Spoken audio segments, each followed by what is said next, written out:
Will India hold simultaneous polls at the state and central levels in the future? That's the million-dollar question in the minds of policymakers.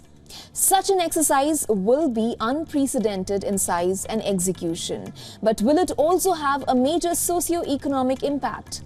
We find out more in our next report. One nation, one poll is the talk of the town. But holding a single election across India faces demographic and geographic challenges. However, India is no stranger to simultaneous polls. Polling for the state assemblies and parliament took place simultaneously between 1952 and 1967. But did such an electoral setup have any economic impact? Media reports suggest that there are no solid macroeconomic data from 1952 to 1962.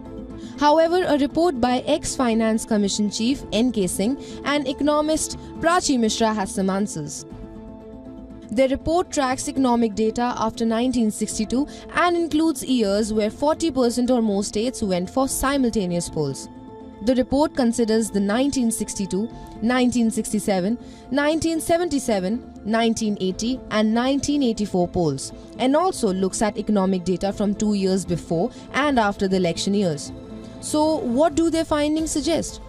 A 1.5 percentage points addition to GDP growth from the pre-election to post-election period when simultaneous polls were held. The report finds that public spendings was higher after simultaneous elections. Capital expenditure too increased in the same period. The report also finds higher investments in the period around simultaneous election years. A major argument in favor of one nation, one poll is that multiple polls reduce economic activities and induce policy paralysis.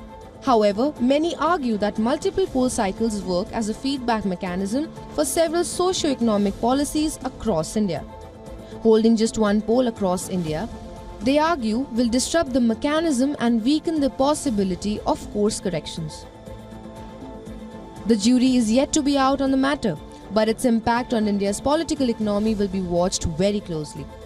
Bureau Report WION World is One. For all the latest news, download the WION app and subscribe to our YouTube channel.